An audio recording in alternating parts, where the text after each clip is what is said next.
was loud. If that really happened in this world, I wouldn't last long. And on top of me just always making noise, I don't think I'd last long because I have allergies.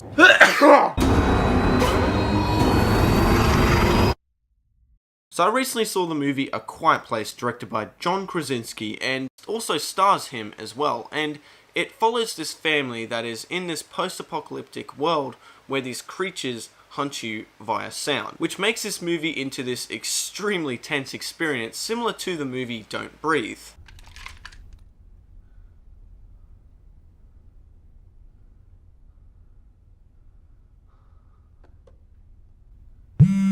These characters have to be extremely quiet in this world, and they actually can't even talk. They actually have to speak in sign language for the majority of the film, which kind of comes as a negative depending on the audience you're watching this movie with. Because when I saw this movie, it was in a pretty filled cinema, and there were popcorn munchers, there were people drinking, and then the straws squeaking.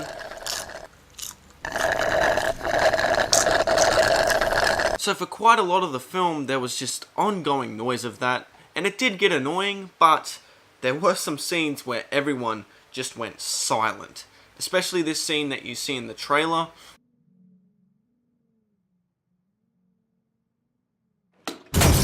And there's quite a few really good scenes like that where everyone just shut the hell up. One thing in particular involving Emily Blunt's character, and when they reveal this certain thing about her character, I was like, that is brilliant, because I don't know how this is going to play out. This is going to be a very tense scene, and it really paid off as probably one of the most intense scenes in the movie. And considering what she had to do in the movie, performance-wise, she did it extremely well, along with everyone else. Really, even the kid actors in this are really good. I didn't have any issues with the acting at all. So as I've said, this movie has some extremely tense scenes throughout, but it still has this urge to throw in cheap jump scares. Now, I'm fine with jump scares, but not cheap ones, okay? There's a difference between when a monster shows up and adding a jump scare, and when just someone taps someone on the shoulder and it makes this loud noise. And every time when they did do a cheap jump scare, I just said to myself, why?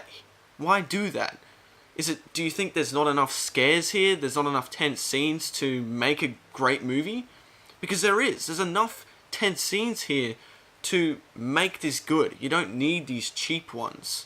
So that was probably one of the biggest flaws I had with this movie, which, you know, honestly isn't that bad because a lot of horror movies do this. There is some little flaws here and there that are more spoilers. I guess there is one thing I can say, considering they're not meant to make noise, because if they make noise, if they make a loud noise, these creatures are gonna come for you if you make any loud noise, basically.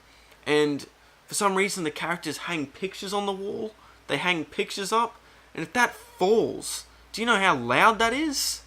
You know, why not just set them on a desk or something? That's a bit safer than putting it on a wall with just a nail. And one last thing I'll say about this movie as a positive is the movie just starts. There's no cheap narration explaining what's happening. They actually rely on a bit of visual storytelling. They have like newspapers on the wall, and it kind of helps explain in a way. It gives you a pretty good idea of what happened.